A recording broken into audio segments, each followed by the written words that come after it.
तो ये अध्यास की बात जो बता रहे हैं, अध्यास कैसे होता है, यद्यपि संभव नहीं है फिर भी इसकी संभावना है। इसी को हम लोग माया भी कहते हैं, अनिर्वचनीय भी कहते हैं, जो एक प्रकार से सिद्ध न हो दूसरी प्रकार से। क्योंकि ये अनिर्वचनीय इसलिए है कि सृष्टि की उत्पत्ति में जब विचार करते हैं तो यह प्रश्न आ जाता है कि क्या सत से असत की उत्पत्ति होगी? नहीं होगी। असत से असत की उत्पत्ति नहीं है, तो सत से सत की उत्पत्ति भी नहीं, क्योंकि सत तो एक ही होता है। तो इस प्रकार से ये सृष्टि सिद्ध नहीं होती। फिर कह देते हैं माया से ये दिखती है ये सृष्टि। अब यहां कहा कि जो आत्मा और अनात्मा के धर्म है, इनका इतरेतरा विवेक, इतरेतर अविवेक है, हम इन्हें पृथक नहीं कर पा रहे, ये परेशानी। तो कहा कि अन्योन्य एक दूसरे का एक दूसरे के स्वरूप में और एक दूसरे के धर्मों में अध्यास हो जाता है। और अत्यंत विविक्त यो हो धर्म धर्मिनो हो, और यद्यपि एक आत्मा है एक अनात्मा है, तो ये धर्म और धर्मी ये अत्यंत विविक्त है, पृथक है, पर विवेक हो नहीं पा रहा। तो सत्यानृत्य मिथुनीकृत, ये ध्यान दे देना, सत्य और झूठ का मिथुनीकरण करके और अहम इदम मम इदम ये व्यवहार चल रहा है। मैं यह हूं, यह मेरा है, यह के साथ जुड़ गए। और नैसर्गिक अयम लोक व्यवहार, ये लोक व्यवहार जितना चल रहा है यह इसी से चल रहा है। तो यह केवल ये जानता नहीं है मनुष्य, अविवेकी है मनुष्य। दूसरे पशु पक्षियों की बात छोड़ दो, ये केवल मनुष्य के लिए है शास्त्र। तो ऊपरी ऊपरी संचरंतो न विंदेयु उत्समर्थम, वेदों में ऐसे मंत्र आते हैं, ऊपर ऊपर घूमते रहते हैं और नीचे ये आत्म तत्व, ये ब्रह्म तत्व, ये छुपा हुआ, उसको जानते नहीं। तो ये कोई एक अनिर्वचनीय माया है जिसे मिथ्या कहा जाता है। तो अब हम लोगों के पास 2 दिन है, आज और कल, तो भाष्य थोड़ा अधिक देखेंगे, व्याख्या थोड़ी कम होगी। तो उसमें कहा कि स्वाभाविक यह लोक व्यवहार चल रहा है।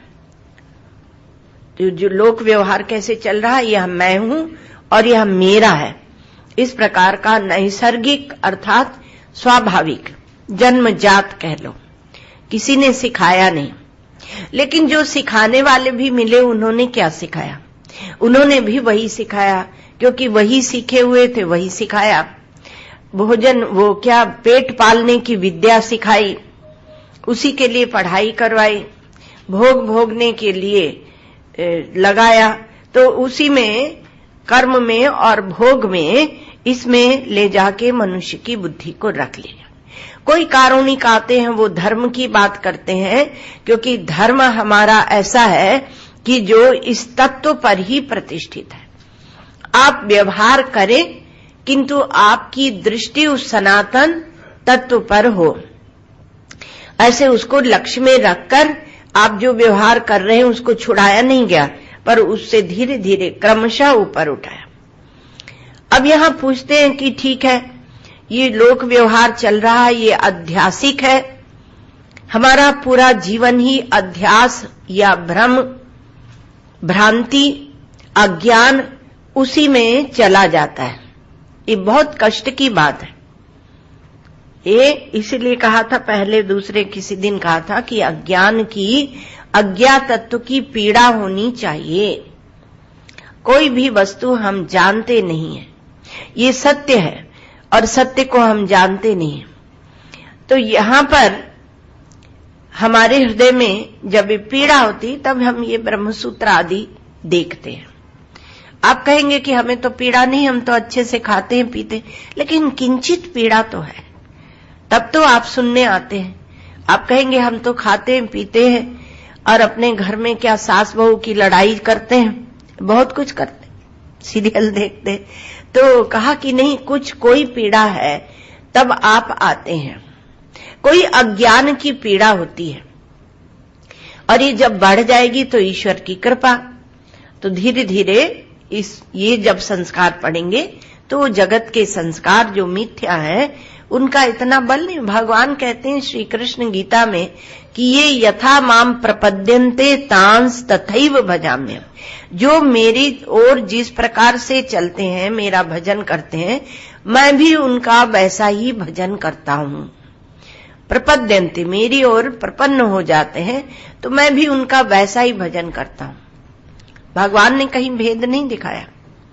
तो भगवान कहते हैं कि मैं भी भजन करता हूं, तो आप तो चलेंगे एक कदम और भगवान चलेंगे एक कदम, लेकिन उनका एक कदम बहुत बड़ा है। तो इसलिए, क्योंकि ये दृश्य प्रपंच मिथ्या है, तो ये मिथ्या है, तो आप एक कदम भी चलेंगे तो ये मिथ्या, इसकी कोई सत्ता नहीं रह जाएगी। तो आगे कहते हैं आह को अयम अध्यासो। ठीक है, ये जो हम लोगों ने प्रथम पृष्ठ में जो ये पढ़ा है ना, ये अध्यास की एक संभावना बताई गई। लोक व्यवहार में आपको इसलिए इतने दिनों तक ये समझाया गया, लोक व्यवहार में हम अध्यास को लेकर व्यवहार करते हैं, चाहे ज्ञानी हो चाहे अज्ञानी हो, वो अध्यास को लेकर ही व्यवहार करता है। कोई ऐसे होते हैं, वो बोलने लगते हैं ये देह चल रहा है, ये देह खा रहा है, तो वो जैसा अभ्यास पड़ा हुआ है वैसा ही बोल देना सरल होता है। तो कोई ना कोई अध्यास को स्वीकार करके तब व्यवहार चलता है। अब इसमें ये अध्यास का विचार है। अध्यास अर्थात भ्रांति, और भ्रांति को लेकर कैसे भ्रांति हो रही है। तो भ्रांति, कोई जगत को भ्रांति मानते हैं, कोई नहीं भी मानते, तो इसलिए उसको लेकर ख्यापन किस प्रकार से किया जाता है। ख्यापन तो उसको बोलते हैं ख्याति। तो ख्याति कई प्रकार की हो जाती है, तो विस्तार में नहीं जाएंगे, थोड़ा संक्षेप में ही हम लोग लेंगे। तो आह, भाष्य देखें, आह को अयम अध्यासो नामेति। पूछा गया, ये कहा गया कि यह अध्यास नाम का पदार्थ क्या है, अध्यास क्या है। उच्यते, उसके उत्तर में कहते हैं। अब कई परिभाषाएं दी जाएंगी, और प्रथम परिभाषा जो है वह सिद्धांत की है, और बाकी सब दूसरे मतवादों की है। तो उच्यते स्मृति रूपा परत्र पूर्व दृष्टावभासा। तो क्या है अध्यास? तो कहा कि स्मृति रूप है एक बात, और परत्र अन्य में, पूर्व दृष्ट का आभास। आभास भी नहीं कहते, यहां कहते हैं अवभासा। अवभासा अर्थात अवसन्नो भाषा। वो आभास कैसा है? क्षुद्र है। अवसन्नो माने क्षुद्र है, वह बहुत विशेष नहीं है। तो स्मृति रूपा परत्र पूर्व दृष्टावभासा। अब यहां इतनी सी एक छोटी सी परिभाषा अध्यास की दी, और इसमें इनके इसीलिए भगवान भाष्यकार के लिए कहते हैं कि प्रसन्न गंभीर, इनकी जो बात होती है उसमें प्रसाद होता है, प्रसन्नता होती है, उसको जानकर आपको अत्यंत हृदय खिल जाता है। और कहा कि कोई मनोरंजन थोड़ी होता है, उसमें एक गंभीरता होती है। तो स्मृति रूपा से ये बताया कि इस देश में जैसे आप में रज्जु में सांप दिख रहा है, या शुक्तिका में रजत दिख रहा है, तो वो क्या हो गया? अध्यास। लोक में उसी को भ्रांति कहते हैं, उसे ही अध्यास कहते हैं। वस्तु एक है लेकिन उसमें दूसरा कुछ डाल दिया गया, तो ऐसा दिखने लगा। तो अब कहते हैं कि स्मृति रूपा अर्थात जो वस्तु यहां दिख रही है वह इस यहां पर है नहीं। रस्सी में यदि सांप दिख रहा है तो वह सांप यहां पर है नहीं। तो उसको इस प्रकार से स्मृति रूपा जब कहा तो इसमें देश को ले लिया गया। इस देश में वह वस्तु नहीं है, इस देश में चांदी नहीं है, शुक्तिका है, लेकिन उसकी जो चमचमाहट है उसकी साम्य है, उसके कारण हम उसे वही मान रहे हैं, चांदी मान रहे हैं। कल ये बात बता दी गई है कि जो मुख्य अध्यास दार्ष्टान्तिक में है, ये सब दृष्टांत है, शुक्ति का रजत, रज्जु सर्प, किंतु दार्ष्टान्तिक में जो अध्यास है, आत्मा में जो अनात्मा का अध्यास है, वहां कोई सादृश्य, कोई संसर्ग नहीं है। बिना सादृश्य के ही वह दिखता है। कल ये चर्चा विस्तार में हुई थी, तो कहा कि स्मृति रूपः, तो स्मृति रूप है, अर्थात यहां दिख रहा है, वहां पहले कभी का स्मरण आ रहा है तो उसका दिख रहा है, वो खुद कहेंगे। तो स्मृति, तो एक ही बात कह देनी थी, स्मृति रूप है, लेकिन परत्र भी कहा, पूर्व दृष्ट भी कहा। तो परत्र अर्थात जिस वस्तु में दिख रहा है उस वस्तु में नहीं है, पहले कहीं हमने देखा है, अन्य में, परत्र अर्थात अन्य में। तो अन्य में, तो शुक्तिका में जो रजत दिख रही है, जो चांदी दिख रही है, वह वहां पर है नहीं, तो अन्य में दिख रहा है। वो चांदी कहां दिख रही है? कहा शुक्तिका में दिख रही। तो परत्र से वस्तु को ले लिया, और कहां से आ गई? तो कहा दूसरे देश से आ गई, जब पहले कभी चांदी देखी थी वही आ गई है। तो स्मृति रूपा परत्र, और पूर्व दृष्टावभाषा, पूर्व दृष्ट, पूर्व दृष्ट, पूर्व से काल को ले लिया, इस प्रकार से देश को लिया, वस्तु को लिया और काल को लिया। तो देश काल वस्तु, जिस देश में जिस देश में वह नहीं है वहां वह दिख रहा है, और जो वस्तु जहां नहीं है वहां दिख रही है, और जो जिस काल में दिख रही है उस काल में है नहीं। तीनों का निषेध किया जाएगा, तीनों का निषेध करके, और जब इस प्रकार से देखते हैं तो देखना किसी काम का है? वो देखना तो भ्रामक है, इसलिए उसको अवसन्नो भाषा, अवभास कहा गया। तो ये मुख्य परिभाषा हो गई आपकी सिद्धांत की, अध्यास की। दूसरी और परिभाषाएं देते हैं, तो कहते हैं तम केचिद अन्यत्र अन्य धर्माध्यास इति वदन्ति। लेकिन कुछ लोग क्या कहते हैं? तो कुछ लोग कहते हैं कि अन्यत्र, दूसरे में अन्य के धर्म का अध्यास, जो आभास होता है उसी को अध्यास कहते हैं। तो जो चमक आदि लक्षण है चांदी के, वो शुक्तिका में चमक दिखने से उसका भ्रम हो जाता है, उसके दूसरे के धर्मों का दूसरे के धर्मों में थोप दिया जाता है। तो अनात्मा के धर्म आत्मा में थोप दिए जाते हैं, आत्मा के अनात्मा में। तो यहां तो ये दृष्टांत लेकर बोल रहे हैं कि ये अध्यास शब्द आपको नया लगता है, लेकिन पहले किसी समय में बोला जाता था। इसको भ्रम बोलते हैं, भ्रांति बोलते हैं, मिथ्या ज्ञान बोलते हैं, तो भूल बोलते हैं। तो भूल होती है, तो भूल कैसे होती है? तो उसका विचार चल रहा है। तो कहा कि दूसरे के दूसरे में अन्योन्य दूसरे के दूसरे में धर्मों को थोप देते हैं, इसको अध्यास कहते हैं। तो ये कौन बोलते हैं? तो न्याय वैशेषिक और क्षणिक विज्ञानवादी इसको बोलते हैं। इनकी अन्यथा ख्याति है, लेकिन ये जो अन्यथा ख्याति है, ख्याति माने किस प्रकार से समझाना, ख्यापन करना, तो इनकी अन्यथा ख्याति है। तो न्याय वैशेषिक और बौद्ध ये बात बोलते हैं, लेकिन बौद्ध ये बोलते हैं कि हमारे अंदर ही झूठी बात है और वही बाहर दिखने। क्षणिक विज्ञानवादी है ना, अर्थात अंतरार्थवादी है। तो अंतरार्थवादी हैं तो ये बोलते हैं कि हमारे विज्ञान में, हमारी समझ में ही वह चीज बैठी हुई है और वो बाहर दिखती है। तो आपकी समझ में जो बैठी हुई है वह सच है क्या? तो कहा वो क्षणिक है, वहां भी मिथ्या। इसलिए उनका जो होगा वो क्या निकलेगा? सत्यानृत्य मिथुनी कृत्य नहीं होगा, अनृत्य मिथुनी कृत्य, झूठ का झूठ में कर दिया, ये अंतर हो गया। और जो न्याय वैशेषिक है इनका ऐसा नहीं है, इनकी सत्ख्याति है। तो ये बोलते हैं कि जब जहां जो वस्तु दिख रही है तो दूसरी जगह है, इसलिए वहां दिख रही है पने को वो लाते हैं। क्योंकि ये जो वैशेषिक न्याय वैशेषिक दर्शन है, इन्होंने बड़ा जबरदस्त बौद्धों का, शून्यवादी और एक क्षणिक विज्ञानवादी बौद्धों का बड़ा भारी खंडन किया है।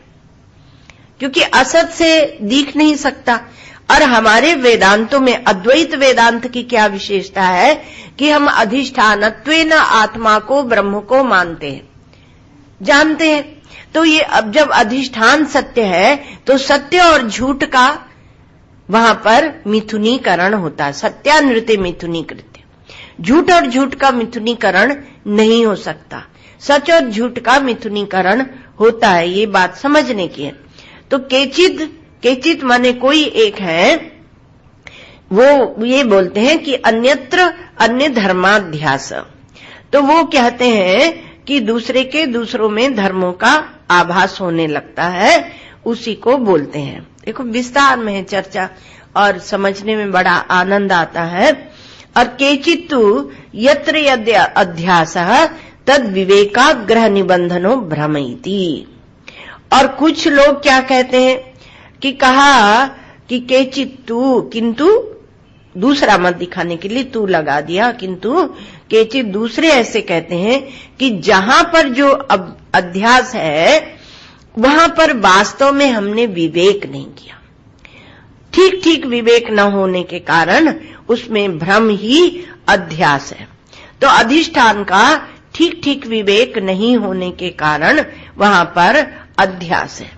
तो ये क्या बोलते हैं, अख्याति वाले। तो अख्याति वाले क्या, हमारे पूर्व मीमांसक आदि। तो वो विशिष्ट भ्रम के बारे में बात करते हैं, वो जगत को भ्रम नहीं बताते, लेकिन संस्कारों से उत्पन्न तो वो भी बताते हैं। अर्थात जिसके जैसे संस्कार होंगे, ये कर्म कांडी है ना, तो कर्म के संस्कार जैसे होंगे उसके अनुसार उसे योनि मिलेगी, वैसी उसको सृष्टि मिलेगी। पुण्य कर्म किए हैं तो स्वर्ग में जाएगा और पाप कर्म किए हैं तो नरक में जाएगा।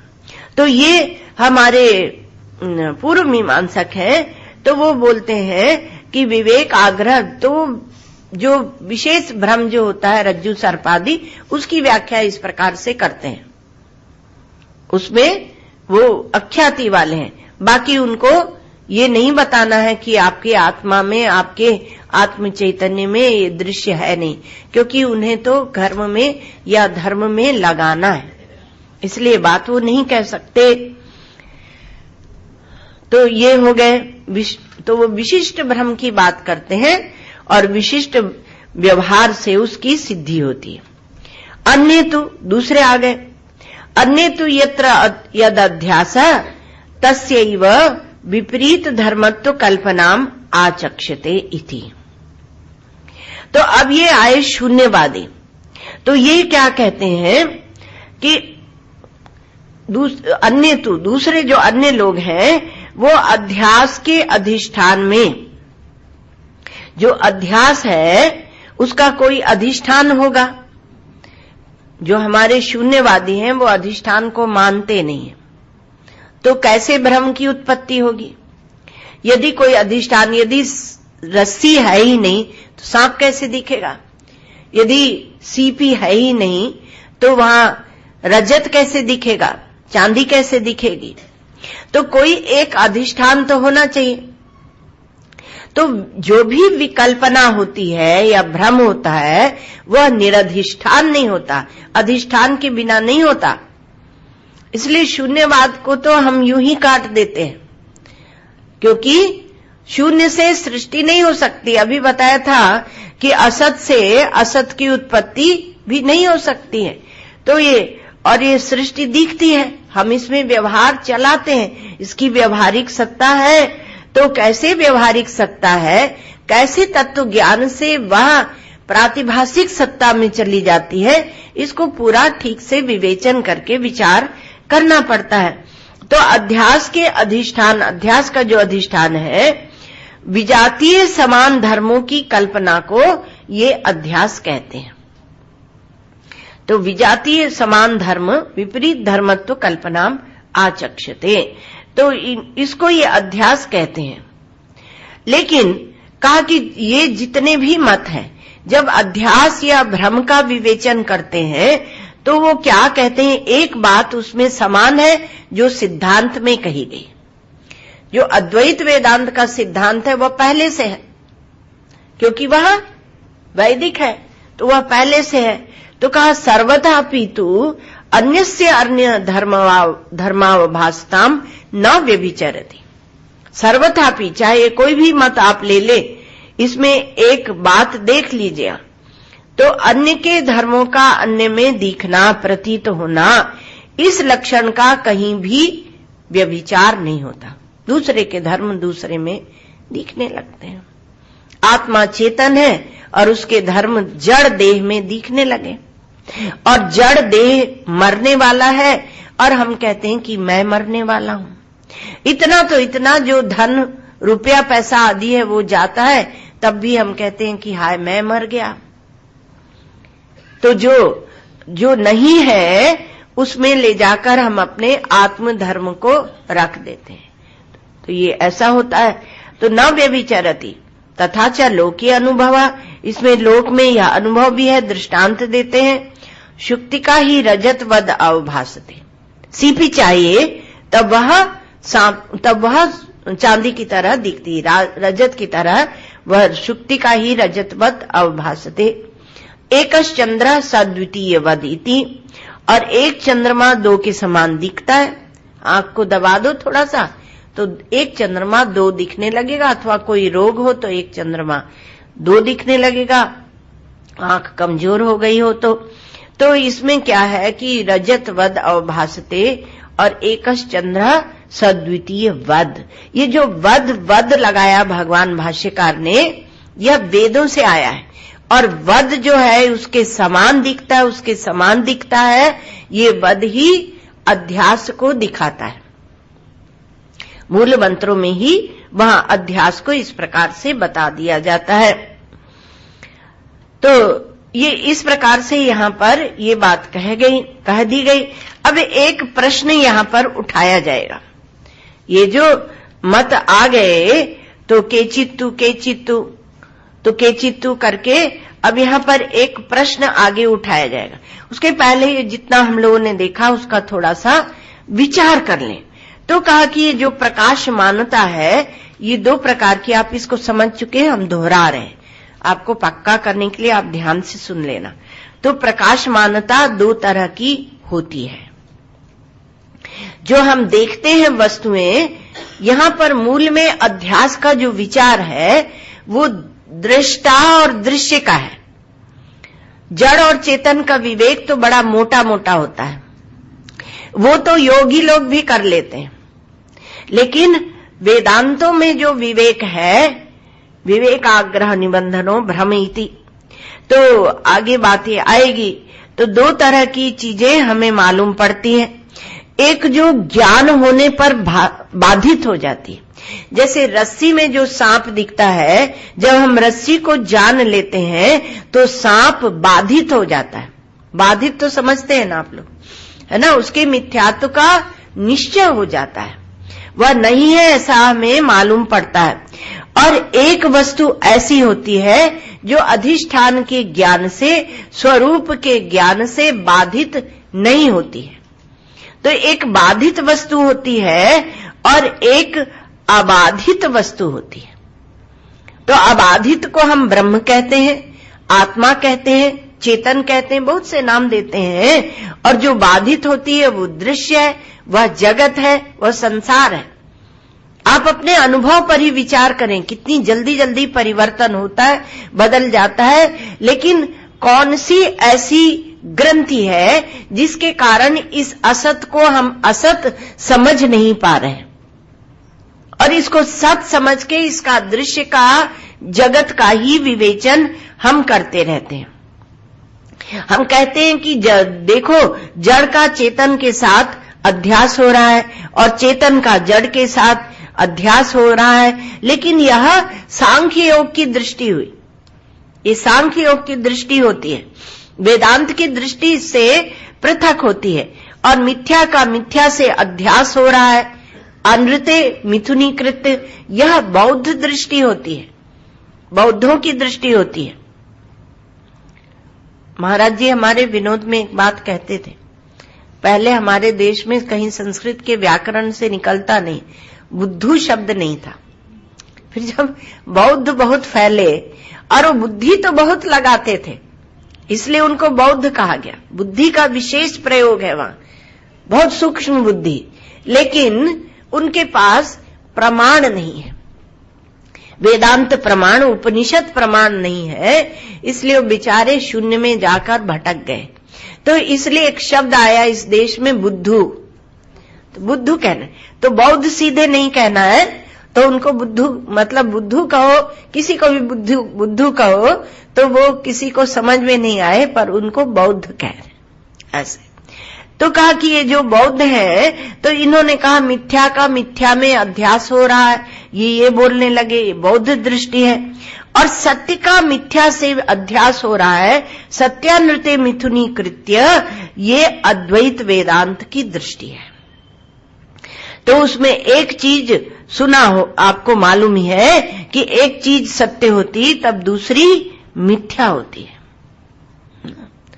तो आपको ये विचार पूरा पक्का करना चाहिए, नहीं तो क्या है कि आप साधु भी हो जाएंगे तो भी बात बनेगी नहीं। दृश्य जो मिथ्या है इसकी बात बनेगी नहीं। एक महात्मा थे, वो हरिद्वार ऋषिकेश में गए, पुराने समय की बात है।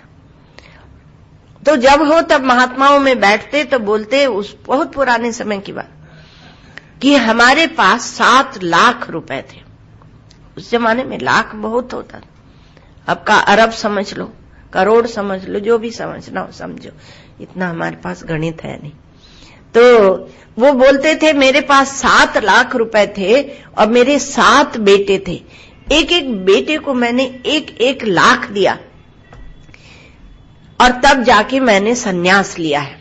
बताते थे कि मैं भी कुछ था, ऐसा नहीं कि ऐसे ही भीख मांग मांगते डोल रहा हूं। देखो, ज्ञान से बड़ा होना चाहिए, विचार से बड़ा होना चाहिए। ये बाहर की वस्तुओं का जब उनको मिथ्या मिथ्या कह रहे हैं तो उनका बड़प्पन क्या कोई बड़प्पन है? ऐसे कहते थे। तो ऋषिकेश हरिद्वार के महात्मा कहते थे कि देखिए, आप यहां तो ये बात कहते हैं, लेकिन जब आप उत्तर काशी जाएंगे तो वहां के महात्मा लोग शुद्ध वेदांत का विचार करते हैं, भगवान शंकराचार्य का भाष्य पढ़ते रहते हैं, तो वो आपको अच्छा नहीं समझेंगे, इसलिए वहां आप ये बात कहना नहीं। अब उन्हें लगता कि ये सब इसलिए कहते हैं क्योंकि ये मेरे सामने हीन है, कहीं ना कहीं ऐसी ग्रंथियां होती हैं, तो मेरे सामने हीन है इसलिए ऐसे कहते हैं। तो महात्मा फिर एक दिन चलते चलते, उन दिनों तो वाहन थे नहीं, रास्ते भी नहीं थे, पैदल रास्ता था, तो पैदल मार्ग से चलते उत्तर काशी पहुंच गए। तो उत्तर काशी के महात्माओं में जब बैठे तो फिर वहां पर उन्होंने ये बात कही कि हम छोड़कर आए हैं। बोले तू आया है?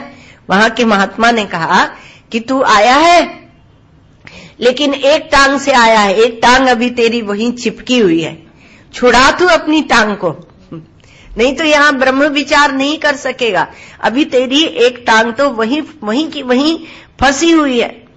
तो हम क्या करते हैं कि अध्यास का जो यह विचार चल रहा है, तो एक देश में देखी हुई वस्तु को दूसरे देश में, और एक काल में देखी हुई वस्तु को दूसरे काल में ऐसे ले जाते हैं,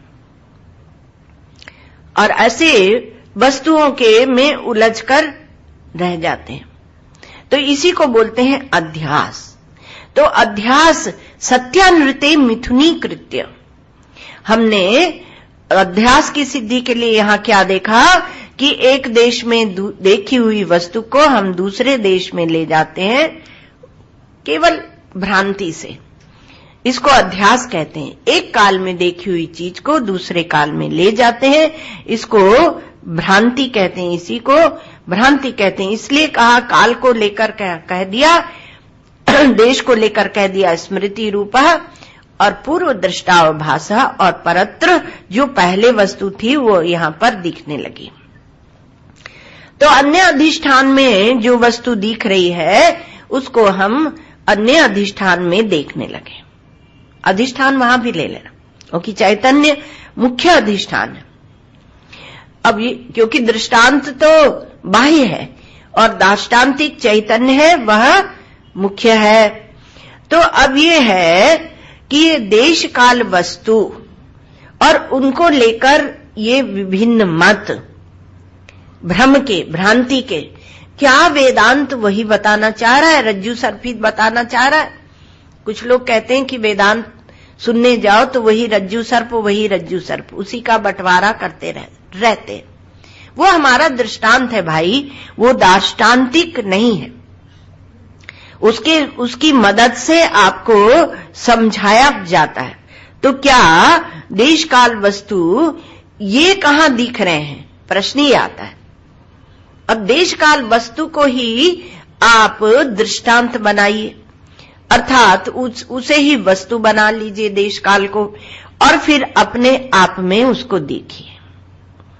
तो उससे वो जो विपरीत देश काल वस्तु ही अपने आत्म चैतन्य में विपरीत दिखने लगे हैं। तो विपरीत जो दिखने लगते हैं उसे ही कहते हैं अध्यास। तो आप ये देश काल और पदार्थ जो है जिसमें दिख रहे हैं, वो देश काल और पदार्थ उस सत्य में, उस चेतन में, उस आत्मा में है कि नहीं, विचार इसका करना चाहिए कि ये उसमें है कि नहीं है, यह बात सिद्ध होनी चाहिए।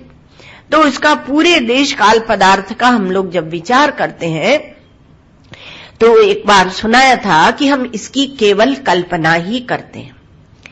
काल अनादि और नित्य है, इसकी कल्पना हम करते हैं, क्योंकि जिस देश काल स्मृति रूपा परत्र पूर्व दृष्टाव भाषा, जिस देश काल पदार्थ को लेकर हम अध्यास सिद्ध कर रहे हैं, तो ये है कि नहीं है, और ये यदि नहीं है तो तब आपको ब्रह्म दृष्टि सिद्ध होगी।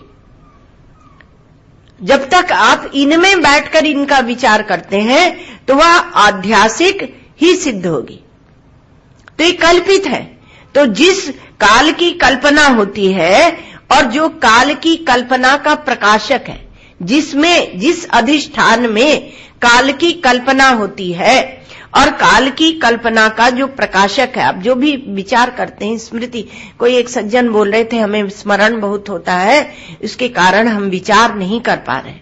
तो आपको किस काल का, जिस काल का स्मरण हो रहा है, तो जिसमें काल की कल्पना होती है और जो काल की कल्पना का प्रकाशक है उसमें काल है या नहीं, क्योंकि अधिष्ठान हो गया, उसमें अध्यस्त है, और जिसमें देश की कल्पना होती है और जो देश की कल्पना का प्रकाशक है। दो कर लो समझने के लिए, विभाग दो होते नहीं है, लेकिन दो कर दो। और जिसमें वस्तु की कल्पना होती है और जो वस्तु की कल्पना का प्रकाशक है, तो उसमें जब बहुत बड़े अनंत काल की कल्पना होती है, अनंत देश की कल्पना होती है, तो वो तो पहले स्वयं अनंत है अधिष्ठान। तो अनंत है, वो जो अनंत ब्रह्म है वो देश की, काल की, पदार्थ की सीमा में नहीं आता। तो ये अनादि नित्य है। तो काल की अनादिता की हम कल्पना करते हैं, अनादिता का कभी प्रत्यक्ष नहीं होता।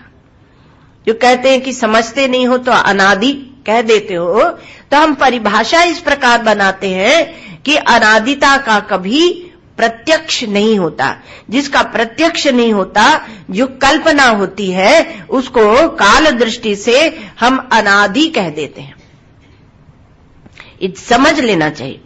तो काल की अनादिता का प्रत्यक्ष नहीं होता, उसकी कल्पना होती है, और काल की नित्यता का भी प्रत्यक्ष नहीं होता, उसकी कल्पना होती है। तो अपने चित्त में कल्पना होती। उसी प्रकार से देश का ओर छोर कहां तक कल्पना करेंगे? ब्रह्मांड के चारों ओर, कोटि कोटि ब्रह्मांड के चारों ओर, और ब्रह्मांडों में ये देश फैला हुआ, इसका कहीं और छोर नहीं है। तो इसकी आप कल्पना करते हैं, आपकी बुद्धि में कल्पना बैठी हुई है, इसका कोई और छोर नहीं है। बुद्धि की कल्पना ही तो कष्ट दे रही है। आपकी बुद्धि जो परिच्छिन्न में बैठ गई है और वह जो कल्पना लेकर आपको घुमाती है, उसी में हम घूम गए हैं। ये ग्रंथि बुद्धि की छूटती है, आत्मा में कोई ग्रंथि नहीं, वह तो ज्यों का त्यों है। तो बुद्धि में जो ये देश की कल्पना बैठी हुई है और उसको कहीं ना कहीं हम सत्य मानते हैं, कितना भी विचार करें पर आखिरी में जाकर दृश्य में उलझ जाते हैं, क्योंकि देश को हम सत्य मानते हैं। दृश्य में देश काल और पदार्थ है। और शुद्ध विचार क्यों नहीं होता? क्योंकि अभी तो उसमें राग द्वेष में हम उलझे हुए हैं। जब राग द्वेष में उलझे हुए हैं तो परिच्छिन्नता को तोड़ने वाली बात कहां से आएगी? ये आत्मविचार ये परिच्छिन्नता को तोड़कर है। उसी प्रकार से पदार्थों में जो कार्य कारण भाव होता है, देश में क्या होता है? बहुत फैला हुआ देश, और जो विषय जो पदार्थ हैं तो उनमें कार्य कारण भाव होता है।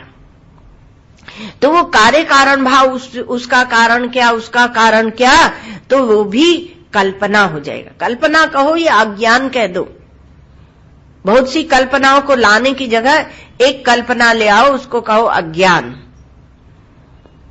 लेकिन अभी तो क्या हम पदार्थ को लेकर, तो आप अपने अंदर आंखें बंद करके जब सोचने लगते हैं तो कहा कि बहुत बड़ा फैला हुआ एक देश है और उसमें ये सब अटके हुए हैं, काल है जो बहता रहता है, तो कार्य कारण में जो वस्तुएं दिखती रहती हैं, लेकिन इन किसी का भी प्रत्यक्ष नहीं होता। हम लोगों ने कहां से विचार प्रारंभ किया था? बाधित भासमानता और अबाधित भासमानता। प्रकाशमानता दो प्रकार की होती है। जो दिखता है हमें वो तो केवल कल्पना होती है इसकी। जहां तक हमारी कल्पना है देश काल वस्तु के संबंध में पहुंचती है, तो उसका जो विषय है, तो उसका वो जो देश काल पदार्थ की जहां तक हमारी कल्पना होती है, वो कल्पित से अवच्छिन्न एक चैतन्य है।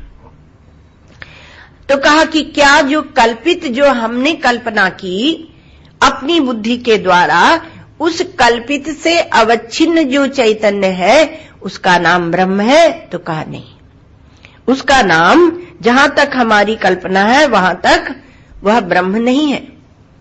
वो क्या केवल हमारे कल्प्य अवच्छिन्न प्रदेश में ही रहेगा? जहां तक हम कल्पना करते हैं उतने ही प्रदेश में रहेगा? नहीं, क्योंकि हम ऐसे समझते हैं कि ब्रह्म तो बहुत बड़ा है, बहुत विशाल है, हमारी बुद्धि में कहां से आ सकता है। इसलिए हम देश काल पदार्थ की कल्पना तो कर लेते हैं, लेकिन ब्रह्म तो हमारी कल्पना में नहीं आ सकता, क्योंकि ये कल्पना तो हमारे अंतःकरण में होती है। तो अंतःकरण में जो कल्पना बैठती है, तो कहा कि फिर हमने प्रदेश कर दिए। एक कल्पना का प्रदेश हो गया, एक कल्प्य, जो कल्पना जिसकी कल्पना कर रही उसे कल्प्य कहते हैं। तो एक कल्प्य का प्रदेश हो गया, एक कल्पना का प्रदेश हो गया। तो इसमें क्या होगा कि ये सब ब्रह्म का कोई प्रदेश नहीं होता, पर ब्रह्म में ये प्रदेश है भी नहीं, लेकिन ब्रह्म में ही ये कल्पित है, वो अबाधित भासमान है। तो कल्प्यावच्छिन्न प्रदेश, कल्पनावच्छिन्न प्रदेश। तो जब कल्पना और कल्प दोनों तुम्हें मालूम पड़ रहे हैं, तो इसलिए थोड़ा प्रदेश की कल्पना कर ली गई। लेकिन ये जिसमें है वो अबाधित है, वह अनंत है। अबाधित, अनंत, सत्य इत्यादि कहकर हम उसको केवल एक नाम दे रहे हैं। ये जो आपकी ग्रंथि परिच्छिन्नता की बैठी हुई है, उसको तोड़ने के लिए। तो वह जो जितना हम कल्पना कर रहे हैं वह हृदय अवच्छिन्न है। तो हृदय में भी ब्रह्म है कि नहीं? क्योंकि यह प्रकाशक जो है, यह देश काल वस्तु से परिच्छिन्न नहीं हो सकता, इसलिए प्रकाशक और यह अधिष्ठान ये अनवच्छिन्न है, और अनवच्छिन्न है तब ये दो नहीं हो सकते, एक ही है। तो कल्पना का प्रकाशक आत्मा और देश काल वस्तु पदार्थ की जो कल्पना समष्टि है, जितनी भी समष्टि, एक व्यष्टि कल्पना होती है, एक समष्टि। जब आपको ब्रह्मांड आदि में ले जाते हैं, अर्थात समष्टि कल्पना में ले जाते हैं, जो आपकी व्यष्टि कल्पना को तोड़ देती है। ये युक्ति है शास्त्रों की। शास्त्रों के सामने श्रद्धा करना, सिर झुकाना आना चाहिए। उन्होंने इतने बड़े बड़े विचार आपको दिए। तो जहां देश काल वस्तु नहीं है, और उसमें भी, और किसमें नहीं है देश काल वस्तु? अधिष्ठान में नहीं है।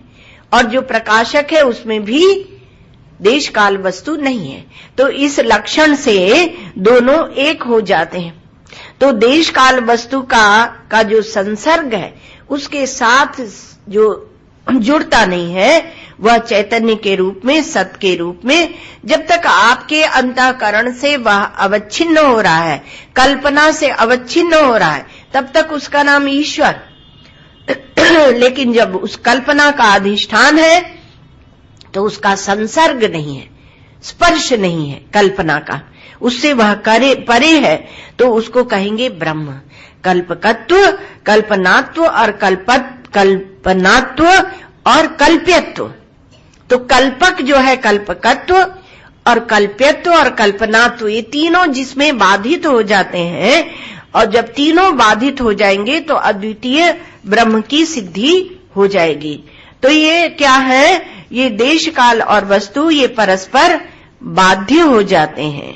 जागृत स्वप्न सुषुप्ति परस्पर बाध्य हो जाते हैं, लेकिन स्वयं प्रकाश अबाध्यमान, स्वयं प्रकाश जो अबाधित अबाध्यमान वस्तु है वह ब्रह्म है। तो उस ब्रह्म को दिखाने, क्योंकि ये तो ब्रह्म सूत्र है, तो कोई यहां पर अध्यास सिद्ध करने के लिए नहीं है, किंतु ब्रह्म को दिखाने के लिए। तो प्रश्न यहां पर एक उठाया, थोड़ा समय हम लोग आगे बढ़ लें, कि कथम पुनः प्रत्यगात्मनि अविषय अध्यासो विषय तद्धर्माणा। प्रश्न उठा लिया कि यदि आपकी प्रत्यगात्मा ही ब्रह्म है, आप ये बताइए आपकी प्रत्यगात्मा ब्रह्म है, तो कथम पुनः प्रत्यगात्मनि अविषय, जो प्रत्यगात्मा है अविषय है, उसमें विषय जो इंद्रिय आदि से गम्य होते हैं और उनके धर्मों का अध्यास कैसे होगा? अपरिच्छिन्न जो है, अविषय है प्रत्यगात्मा, चेतन है प्रत्यगात्मा, उसमें विषय ही है प्रत्यगात्मा, उसमें विषय और उनके धर्मों का अध्यास कैसे होगा? क्यों? खुद स्वयं ही प्रश्न करता आगे इस प्रश्न को स्पष्ट करता है। कहा कि हम लोग तो जो दृष्टांत होते हैं उसमें घूमते हैं, आप तो कहां ले जाकर इसे ब्रह्म में दार्ष्टान्तिक में बैठा दिए। हम तो कहते हैं कि ब्रह्म तो ऐसी वस्तु है जिसका विचार करने की जरूरत ही नहीं, वो तो है, बस है, परमात्मा है, उसे जितना मानोगे उतना उसका आपको प्रेम मिलेगा। तो विचार नहीं करना चाहते कि वो आपकी आत्मा से एक है। एक शिष्य जी थे, तो वो गुरु जी को छोड़कर चले गए, और फिर गुरु जी को लिखते हैं कि हम आपसे बहुत प्यार करते हैं।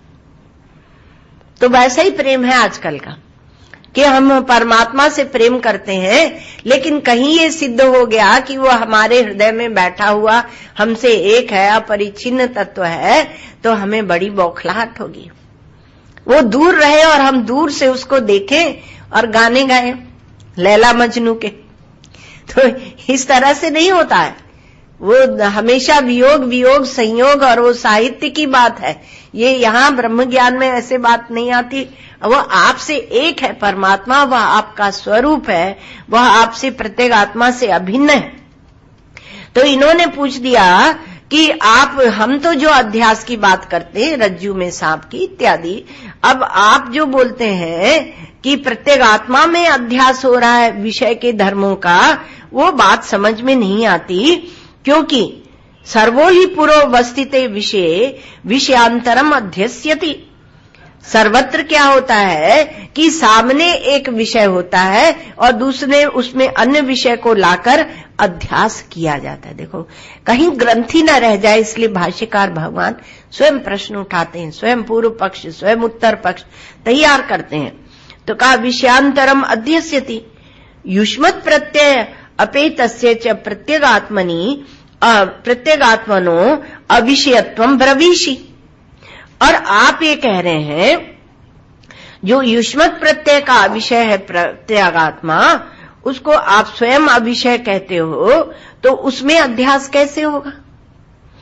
अर्थात जिसको जो वस्तु सामने होती है, प्रत्यक्ष होती है, उसमें दूसरे प्रत्यक्ष देखी हुई वस्तु का अध्यास होता है, और आप स्वयं कहते हैं कि जो मैं है, आत्मा है, वह कभी विषय नहीं होता है, तो उसमें अध्यास कैसे होगा? तो उत्तर देते हैं सिद्धांती, उच्यते न तावद अयम एकांतेन अविषय। इसको, ये बहुत गंभीर है, इसका विचार बहुत गंभीर है, श्री महाराज जी ने बहुत गंभीर दिया है, पर हम लोग कर नहीं पाएंगे। तो उन्होंने कहा कि ये अस्मत् प्रत्यय का जो विषय है, ये अत्यंत अविषय नहीं है। मैं हूं ऐसा अनुभव हमें होता है, अत्यंत नितांत अनुभव रहित है, ऐसा नहीं कहते। न तावदयम एकांतेन अविषय अस्मत् प्रत्यय विषयत्वात्। अस्मत् प्रत्यय का मैं हूं ऐसा इसका विषय होने के कारण, अपरोक्षत्वाच्च, और अपरोक्ष होने के कारण ये नितांत अविषय नहीं है। प्रत्यगात्म प्रसिद्धे है, प्रत्यगात्मा तो जो है उसको सब जानते ही हैं, अर्थात प्रत्यगात्म प्रसिद्धे, मैं आत्मा हूं ऐसा ये प्रसिद्ध है। तो अपरोक्षत्वाच्च प्रत्यगात्म प्रसिद्धे, प्रत्यगात्मा की जो प्रसिद्धि है वो बिल्कुल जिसको बोलते हैं ज्ञात प्रसिद्धि है, उसका हम नकार नहीं सकते। कल बोला था कि नहीं कश्चित प्रतीयात्मा हम अस्मीति, किसी भी अवस्था में किसी भी काल में कोई अपने को नकारता नहीं है, तो इसलिए प्रत्यगात्मा रूप से उसकी प्रसिद्धि है। अस्मत् प्रत्यय का विषय है, अपरोक्ष है, इसलिए वो नहीं है, अविषय है, और केवल पूर्वस्थित विषय में ही होता, उसका भी आगे निषेध करेंगे। इसलिए अत्यंत अविषय वह नहीं है। आगे कहा न च अयम अस्ति नियम, यह नियम भी नहीं है क्या कि पुरो अवस्थित एव विषय विषयांतरम अध्यसितव्यमिति, कि सामने जो वस्तु है उसी में ही लाकर आप विषयांतर का भ्रम उत्पन्न करें, उसमें अध्यास होना चाहिए, ऐसा कोई नियम नहीं है। तो अप्रत्यक्षेपि ही आकाशे बालाहा तल मलिनतादि अध्यस्यन्ति। तो कहा कि आकाश जो है वह अप्रत्यक्ष है, प्रत्यक्ष नहीं। आकाश किसी को दिखता है, आंख से आकाश नहीं दिखता है, आकाश को आप नहीं देख पाते हैं, तो आकाश अप्रत्यक्ष है। दृष्टांत लाए ये बात समझाने के लिए। उसमें बालक जो है वो उसमें तल मलिनता, वो उसका तल मलिन हो गया है इसलिए नीला दिख रहा है, ऐसे अध्यास करते हैं। बालाहा माने जिनकी बुद्धि दुर्बल है, अभी परिपक्व नहीं हुई, तो वो सामने विषय में विषयांतर का अध्यास नहीं होता हो, ऐसा कोई नियम नहीं है। क्योंकि जैसे आकाश है उसको हम आंख से नहीं देख सकते, लेकिन उसमें नीलिमा का अध्यारोप होता है, और बोलते हैं छोटी बुद्धि वाले कि आकाश मलिन हो गया, तल मलिनता आदि का अध्यास करते हैं। एवं अविरुद्ध प्रत्यगात्मनि अपि अनात्माध्यास। उसी प्रकार से प्रत्यगात्मा में अनात्मा का जो अध्यास है उसमें कोई विरोध नहीं है, उसमें विरोध लाने की कोई आवश्यकता नहीं है, ये होता है और सबको इसका अनुभव होता है। जो शुद्ध आत्मा है उसी में हम कर्ता भोक्तापन ले आते हैं और उसका हम अनुभव करते हैं। और ये जो अध्यास है उसी को पंडित लोग अविद्या कहते हैं, विद्वान लोग, पंडित माने विद्वान लोग। तो विद्वान लोग उधर बोला जो अज्ञानी है, बालाहा माने जो अज्ञानी है, और जो ज्ञानी है वो इस अध्यास, इस भूल को ही अविद्या कहते हैं। तमेतम एवं लक्षणम अध्यासम पंडिता अविद्येति मन्यन्ते, अविद्या कहते हैं। और तद विवेकेन च वस्तु स्वरूप अवधारणम विद्याम आहु। और जब उसका हम विवेक कर लेते हैं, कैसे?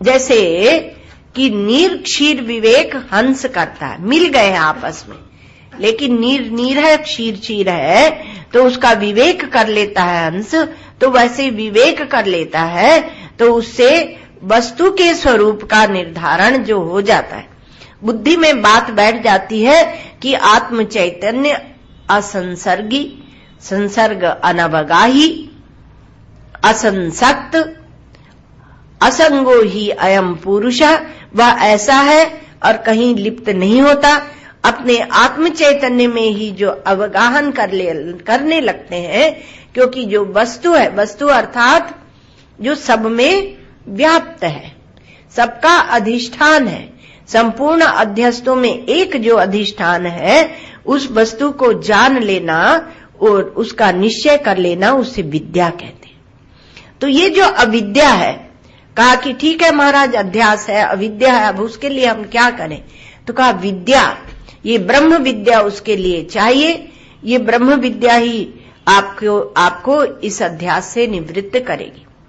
तो बाह्य दृष्टांतों के लिए अध्यास नहीं है, किंतु अध्यास हमारे अंदर जो हो रहा है, जो हमने अपने चेतन को जड़ वस्तुओं से मिला दिया है, उसके लिए है।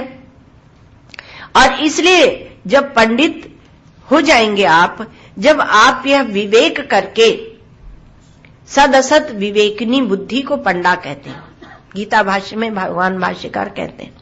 तो सद असत वस्तु का जो विवेक कर लेती है वो बुद्धि पंडा, और पंडा जिसमें है वो पंडित। तो पंडित अविद्या उसको मानते हैं, और जब उसका विवेक करके आप वस्तु स्वरूप का अवधारण करते हैं तब विद्या कहते हैं, तब पंडित हो जाते हैं। तो ऐसी स्थिति में तत्रैवं सति यत्र यद अध्यासस् तत्कृतेन गुणेन दोषेण वा अणुमात्रेणापि न संबध्यते।